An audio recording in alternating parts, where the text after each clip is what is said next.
Graduate in any discipline, মানে শুধুমাত্র তোমার কাছে যদি গ্র্যাজুয়েশন থাকে যে কোনো ডিসিপ্লিনে হোক, তোমরা কিন্তু এটার জন্য এলিজিবল। যেটা কমার্সে হোক, তুমি বিকম করে থাকো, ম্যানেজমেন্ট করে থাকো, সোশ্যাল সায়েন্সে করে থাকো, এডুকেশনে করে থাকো, এনিথিং তুমি যদি করে থাকো তুমি অ্যাপ্লাই করতে পারবে। কিন্তু তুমি এই ক্যাটাগরির মধ্যে করে থাকলে তোমায় কিন্তু প্রেফারেন্স দেওয়া হবে, ঠিক আছে? মিনিমাম 1 থেকে 2 বছর, আমি আগের ভিডিওতে অনেকবার বলেছি, যখনই তুমি দেখতে পাবে বিলো 2 ইয়ার্স কোনো জায়গায় এক্সপিরিয়েন্স চাইছে, তার মানে তুমি অ্যাজ এ ফ্রেশার্স হয়েও তোমার কাছে ইন্টার্নশিপ থাকাকালীন তোমার ফ্রেশার্স হয়েও তোমরা কিন্তু এলিজিবল, ঠিক আছে? তোমরা ফ্রেশার্স কিন্তু এখানে এলিজিবল। খুবই ভালো অর্গানাইজেশন থেকে ভ্যাকান্সিস বেরিয়েছে। আজকের এই ভিডিওতে আমরা দুটো এনজিওর ব্যাপারে কথা বলবো, যেখানে শুধু গ্র্যাজুয়েশন লাগবে, তার বদলে তোমরা 30-40 হাজার টাকা এনজিওতে কিন্তু ইনকাম করতে পারো। কলকাতার মধ্যে কিন্তু পজিশন থাকবে, কলকাতার মধ্যে তোমার এই পজিশনটা থাকবে। দুটো পজিশন কিন্তু দুটো ডিফারেন্ট এনজিও থেকে বেরিয়েছে। একটা এনজিওতে অনেক পজিশন আছে, ওটার ব্যাপারেও কথা বলবো। অ্যাপ্লাই লিঙ্ক সোজা তোমরা ডেসক্রিপশন বক্সে পেয়ে যাবে। তার আগে তোমরা যদি হোয়াটসঅ্যাপ গ্রুপ আর আমাদের কমিউনিটি হোয়াটসঅ্যাপ চ্যানেল না জয়েন করে থাকো, হোয়াটসঅ্যাপ কমিউনিটি, তাহলে এক্ষুনি যাও জয়েন করে নাও, কারণ এটা ফ্রি। আর তোমরা যত জবের পিডিএফ নোটিফিকেশন ডেলি আপডেট হতে থাকে, তুমি ওই গ্রুপটাতে ডেলি জব আপডেট পেতে থাকবে। তো তোমার জব সার্চিং জার্নিতে কিন্তু ওই কমিউনিটিটা বিশাল হেল্পফুল হবে। তোমার ডেলি জব আপডেট দেওয়া হবে। সাথে আমাদের এই ভিডিওটাকে লাইক আর চ্যানেলটাকে সাবস্ক্রাইব করে রাখো। লাইক করে রাখলে YouTube, as per YouTube algorithm, আমাদের ভিডিও তোমাকে আগে শো হবে। কারণ তোমরা জানো যে এই এনজিও সেক্টরে ইয়া সোশ্যাল সেক্টরে যে ভ্যাকান্সিসগুলো বেরোয়, সেইগুলোর কিন্তু ডেট খুব মিনিমাম হয়। তোমাকে পার্টিকুলার লিমিটেড টাইম পিরিয়ডের মধ্যে কিন্তু অ্যাপ্লাই করতে হয়। তো সেই জন্য ডেট কিন্তু খুবই লিমিটেড। তো তার জন্য তোমরা একটু ভিডিওটাকে লাইক করে রাখো, যাতে অ্যালগোরিদমের বেস করে তোমরা আমাদের ভিডিওটা আগে পাও। তার টাইমের সাথে তোমরা যেন ওই ভিডিওটাতে দেখে জবটাকে অ্যাপ্লাই করতে পারো, ওই জবটা নিতে পারো।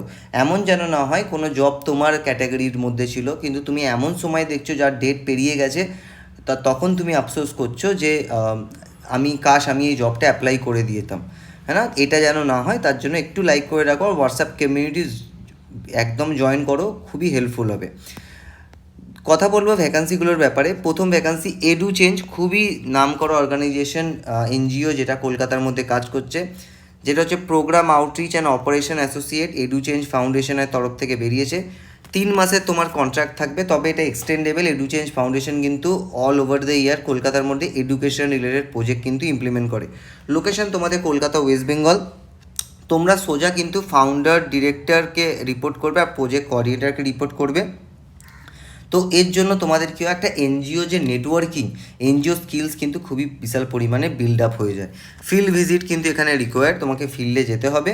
তোমরা এখানে অফিসিয়াল ওয়েবসাইট দেওয়া আছে, অফিসিয়াল ওয়েবসাইটে কিন্তু তোমরা গিয়ে এই ভ্যাকান্সিটা চেক করতে পারো। রোল ওভারভিউতে যদি আমরা কথা বলি, তাহলে প্রোগ্রাম ডেভেলপিং ইনস্টিটিউশনাল পার্টনারশিপ, তোমাকে বিভিন্ন স্টেক হোল্ডারের সাথে দেখা করতে হবে, ফিল্ডে যেতে হবে, কমিউনিটির সাথে দেখা করতে হবে, তার সাথে পার্টনারশিপ বিল্ড করতে হবে, ফাইন্যান্সিয়াল কোঅর্ডিনেশন করতে হবে, তোমাকে অপারেশনাল ম্যানেজমেন্ট, প্রজেক্ট ম্যানেজমেন্ট করতে হবে যে কতটা ইমপ্লিমেন্ট হচ্ছে, কারো স্যালারি প্রসেসিং বা বাজেট কীরকম আছে, প্রজেক্টের কত খরচ হয়েছে সেই বাজেট ট্র্যাক করা, ওইগুলো করতে হবে। মার্কেটিং কমিউনিকেশন সাপোর্ট তোমাকে দিতে হবে, ফান্ড রেজিং অ্যাসিস্ট্যান্সও তোমাকে কখনো কখনো করবে। তো একটা খুবই ভালো অপরচুনিটি কিন্তু এক্সপোজার পাওয়ার, ঠিক আছে? বাকি জব, প্রাইভেট জবগুলোর ক্ষেত্রে কিন্তু এনজিও সেক্টরে জব খুবই হেল্পফুল, কারণ তোমার এখানে ওয়ার্ক লাইফ ব্যালেন্সও যেমন থাকে, ওয়ার্ক লাইফ ব্যালেন্স তোমার কিন্তু এখানে খুবই ভালো। আর স্যালারি কিন্তু তুমি এই জবটার ক্ষেত্রে কিন্তু অ্যাভব 30,000 কিন্তু পেয়ে যাবে। তো কিন্তু খুবই ভালো স্যালারির সাথে তুমি কিন্তু এনজিও সেক্টরে যদি জব চাও, তাহলে খুব ভালো স্যালারি তুমি পাবে, সাথে ওয়ার্ক লাইফ ব্যালেন্সও কিন্তু তুমি বাকি প্রাইভেট সেক্টরগুলোর থেকে কিন্তু ভালো ওয়ার্ক লাইফ ব্যালেন্সও তুমি পেয়ে যাবে। এখানে প্রপার ডিটেলসে দেওয়া আছে যে তোমাদের অপারেশনাল, ফাইন্যান্সিয়াল ম্যানেজমেন্টে, অ্যাডমিনিস্ট্রেটিভ ম্যানেজমেন্টে, আমি একবার তোমরা যদি পড়তে চাও, আমি তোমার স্টপ করে ভিডিওটাকে পড়তে পারো। ডিটেলসে দেওয়া আছে তোমাদের এখানে কী কী কাজ করতে হবে পার্টিকুলার ডোমেনে, ঠিক আছে? স্কিল কম্পিটেন্সিতে তোমাদের একটু ফাইন্যান্সিয়াল রেসপন্সিবিলিটি একটু যেন ধারণা থাকে।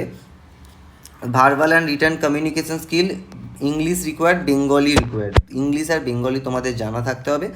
Strong stakeholder management and interpersonal skills তোমাদের থাকতে হবে, যাতে তোমরা কমিউনিকেট ভালো করে করতে পারো। Google workspace, spreadsheet, Microsoft office, এগুলো তোমাদের জানা থাকতে হবে। যেগুলো বেসিক জবে চাই সেগুলো তোমাকে এখানে চেয়েছে, এমন কিছু কিন্তু আহামরি কিছু চাইনি। তারপরে অ্যাপ্লাই কিভাবে করতে হবে, অ্যাপ্লাই তোমাদের করতে হবে, দেখো মে সেন্ড দেয়ার সিভি, তোমাদের সিভিটা ইংলিশ আর Bengali communication skill and short 1 page step by step writing sample on the topic how will you plan, এটা দেখো টপিক দেওয়া আছে, তোমাকে স্টেপ বাই স্টেপ লিখতে হবে, শর্ট 1 পেজ, 1 পেজের মধ্যে, outreach of a book club of for children of different age groups two, এই মেল আইডিতে পাঠাতে হবে সিবি। আর তোমার এটা যে তুমি কিভাবে প্ল্যান করবে যে একটা বুক ক্লাবে চিলড্রেন ডিফারেন্ট, যেখানে একটা বুক ক্লাবে যেখানে ডিফারেন্ট এজ গ্রুপের চিলড্রেন আছে, সেখানে তোমাদের প্ল্যানটা তুমি কিভাবে আউটরিচ করবে, কিভাবে পৌঁছাবে ওই সব প্রত্যেকটা চিলড্রেনের কাছে তোমাদের প্ল্যানটা, ঠিক আছে, তোমাদের প্রজেক্টটা কীভাবে তুমি ইমপ্লিমেন্ট করবে, তো ওর ওপরে তোমাকে একটা 1 পেজে লিখতে হবে। এই বেসিসে তোমার শর্টলিস্ট হবে, তারপরে ইন্টারভিউ হবে, ঠিক আছে। তো এখানে শর্টলিস্ট হওয়ার একটা ট্রিক আমি বলে দিচ্ছি, বেশিরভাগ ম্যাক্সিমাম তুমি ধরে নাও 90% স্টুডেন্ট কী করবে জানো, 90% স্টুডেন্ট এই টপিকটাকে চ্যাটজিপিটিতে দেবে, যা আসবে ওটাকে কপি করবে, ওয়ার্ডে পেস্ট করবে, পিডিএফ বানাবে, পাঠিয়ে দেবে, ঠিক আছে, চেকও করবে না যে কী লেখা আছে। আমি বলেছি 90%-এর মধ্যে 80% তো পড়েও দেখবে না যে চ্যাটজিপিটি কী লিখে দিয়েছে। ডোন্ট ডু দ্যাট মিস্টেক, ঠিক আছে। তুমি যেখানে যাকে পাঠাচ্ছ সেও কিন্তু সে বোকা না, তো তুমি যেখানে পাঠাচ্ছ তারাও কিন্তু জানে যে কোনটা চ্যাটজিপিটি আর কোনটা একটু নিজে থেকে লেখা। আমি এটা বলছি না তুমি চ্যাটজিপিটি ইউজ করো না, use ChatGPT, it's a very useful tool, but use it for gaining your knowledge, হ্যাঁ না, ফর গাইডিং ইয়োর সেলফ। তুমি গাইড নেওয়ার জন্য, একটা গাইডেন্স নেওয়ার জন্য যে আমি কোথা থেকে শুরু করব, কী লিখতে হবে, একটা আইডিয়া নেওয়ার জন্য তোমরা চ্যাটজিপিটি ডিফারেন্ট ইউজ করতে পারো, but human brain always a human brain. তুমি যা ভাবতে পারবে, তোমার মাথায় যে কমন সেন্সে যে আইডিয়া আসবে, সেটা কিন্তু চ্যাটজিপিটির মাঝে মধ্যে আসবেও না। তো সেই আইডিয়া কিন্তু তোমাকে বাকি ক্যান্ডিডেটের থেকে কিন্তু অনেক আলাদা বানাবে। তাই জন্য চ্যাটজিপিটি ইউজ করো as a guidance, but try to note it down in 1 page step by step by yourself. সেটা তোমাকে কিন্তু বাকি 90%-এর থেকে আলাদা করে দেবে। আর যখনই তুমি ওই 90%-এর থেকে আলাদা হয়ে 10%-এর মধ্যে চলে যাবে, তখনই কিন্তু তোমার শর্ট লিস্টিংয়ের চান্সও কিন্তু 90% হয়ে যাবে, হ্যাঁ না, ভাইস ভার্সা রিলেশন। তো তোমার শর্ট লিস্ট হওয়ার চান্স কিন্তু বেড়ে যাবে, তখন তুমি 90%-এর সাথে কম্পিট করছো না, 10%-এর সাথে কম্পিট করছো, ঠিক আছে। তো এটা মাথায় রেখো, চ্যাটজিপিটি থেকে পুরো একদম চেপে দিও না জিনিসটাকে, জাস্ট এটা পাঠিয়ে দিলে এই মেল আইডিতে hr@educhange@gmail.com, এইতে সিবি আর তোমাদের এই 1 পেজের যে রাইটিংটা তোমাদের পাঠিয়ে দিতে হবে। কথা বলবো নেক্সট এনজিওটার ব্যাপারে। সার্থক অর্গানাইজেশনের তরফ থেকে, সার্থক ট্রাস্ট একটা, সার্থক এডুকেশনাল ট্রাস্ট, যার এনজিও তরফ থেকে ভ্যাকান্সিস বেরিয়েছে। হেল্প ডেস্ক এক্সিকিউটিভের ভ্যাকান্সি 30,000 কিন্তু তোমাদের এখানে সিটিসি থাকবে। বুঝতে পারছো, খুব ভালো পজিশন। কোথায় কোথায় পজিশন আছে, মুম্বাইতে আছে, কলকাতাতে আছে, চেন্নাইতে আছে, এটা কিন্তু মান্থলি তোমার, হ্যাঁ, কেউ বছরে আবার ভেবো না। আহমেদাবাদ, ভুবনেশ্বর, হরিদ্বার, তোমাদের কিন্তু এই কয়েকটা জায়গায় থাকবে, যেখানে তোমরা কলকাতায় চাইলে কলকাতাও করতে পারো, আর যাদের বাইরে যেতে, উড়িষ্যায় যেতে অসুবিধা নেই, তারা ভুবনেশ্বরের জন্য করতে পারো। But make sure it is an a help desk executive, so make sure that you know the language of, যেমন মুম্বাই অ্যাপ্লাই করলে তুমি মারাঠি, চেন্নাই যেমন সাউথ ল্যাঙ্গুয়েজ, আহমেদাবাদে হিন্দি, ভুবনেশ্বরে উড়িয়া, হরিদ্বারে হিন্দি, এইটা যেন তুমি জানা থাকে, ঠিক আছে।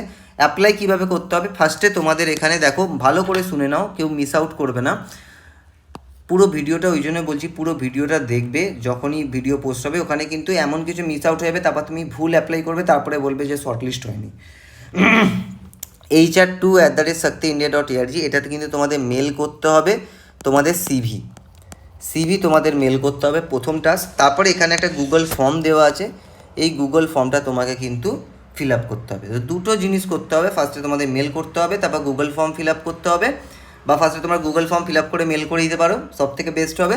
দুটোই কিন্তু প্রসিজার তোমাদের ফলো করতে হবে, তারপর তোমাদের কিন্তু এটা অ্যাপ্লাই হবে। দুটোই easy procedure, Google form easy Google form, আর বেশি hardly it will take 4 minute, হ্যাঁ না, 4 মিনিট তোমার দুটো প্রসেস ফিল আপ করতে লাগবে হার্ডলি। তো খুবই সহজ প্রসিজার, কোনো অ্যাপ্লিকেশান ফিজও নেই, ঠিক আছে। এনজিও জবের ক্ষেত্রে কোনো অ্যাপ্লিকেশান ফিজ লাগে না, কোনো তোমার থেকে টাকা লাগবে না, জয়নিংয়ের সময় তোমার থেকে কোনো টাকা লাগবে না। তো ওই যে স্ক্যাম যেগুলো হয় ওইগুলোর থেকে একটু বাঁচো, যে এত টাকা দিতে হবে, এত টাকা, কিচ্ছু লাগবে না। তোমরা যা শর্টলিস্ট হবে, তুমি শর্টলিস্ট হলে ইন্টারভিউ হবে, ইন্টারভিউটা যদি ক্র্যাক করতে পারো, you will get job by yourself, by your ability, ঠিক আছে। কোনো কিন্তু এখানে সিফারিশ বা তোমার টাকা এগুলো কিন্তু হবে না, তো এগুলোর থেকে একটু বেঁচে থেকো। আর তাড়াতাড়ি গিয়ে এই দুটো অর্গানাইজেশনে কিন্তু অ্যাপ্লাই করে দাও। খুবই ভালো অর্গানাইজেশন, খুবই ভালো তোমাদের কিন্তু একটা লার্নিং হবে। আর এরপরে এই এক্সপিরিয়েন্সের বেস করে কিন্তু তুমি কলকাতায় ভালো ভালো এনজিও জব ক্র্যাক করতে পারো। 50 থেকে 60 হাজারও তুমি কলকাতায় কিন্তু ইনকাম করতে পারো। ঠিক আছে, খুবই ভালো অপরচুনিটি। তাই যাও, ফটাফট অ্যাপ্লাই করো। আর যে কোনো ডাউট থাকলে তুমি কমেন্ট সেকশানে মেনশান করো, বাট ডাউটটা তুমি যেন পুরো ভিডিওটা ফার্স্টে দেখো, তারপর যদি তোমাদের কোনো ডাউট আসে যে তারপরে আমি নিশ্চয়ই রিপ্লাই দেবো। আমি দেখেছি ডাউট এরকম আসে যে আমি হসপিটালিটি বা জিএনএম করেছি, বা আমি এতে মাস্টার্স করে রেখেছি, আমি অ্যাপ্লাই করতে পারবো? তো স্বাভাবিকভাবে এই ডাউটগুলো কীভাবে অ্যাপ্লাই করবো, এইগুলো অলরেডি ভিডিওতে ডিসকাস করা আছে। তো জাস্ট ওয়াচ ভিডিও, হ্যাঁ না? তো ওটা আমাদের জন্য একটু সুবিধা হয়ে যায় পুরো প্রপারসে ডিটেলসে। হালাকি ভিডিওটা দেখার পর তোমার কোনো ডাউট থাকবে না, তারপরেও যদি থাকে I am there to reply you in a comment section. ঠিক আছে, তো কমেন্ট করতে পারো, বাট একটু ভিডিওটাকে পুরোটা দেখে নিও। দেখা হচ্ছে অন্য ভিডিওতে, অন্য আরও এনজিওর ভ্যাকান্সির সাথে, যেটা কলকাতার মধ্যে বেরোবে। অ্যান্ড আমরা প্ল্যান করছি নেক্সট ভিডিওস অবশ্যই আমাদের উড়িষ্যার ওপর আসবে। যে যারা কলকাতা থেকে একটু উড়িষ্যায় যেতে তাদের অসুবিধা নেই, যারা উড়িয়া ল্যাঙ্গুয়েজ জানে না বাট উড়িষ্যায় যেতে চায়, উড়িষ্যায় যেতে পারবে, তাদের কিন্তু একটা ভালো স্যালারি আর অনেকগুলো পজিশন কিন্তু বেরিয়েছে। তো ওই জবটা আমাদের দেওয়া হবে। তাই আপডেটেড থাকো, কমিউনিটি জয়েন করো। তোমাদের যদি কলকাতা ছেড়ে একটু বাইরে বেরিয়ে যদি উড়িষ্যায় যেতে পারো, কিন্তু ভালো স্যালারি তোমরা কিন্তু পেতে পারো। ঠিক আছে, thank you so much for watching. দেখা হচ্ছে অন্য ভিডিওতে, ততক্ষণের জন্য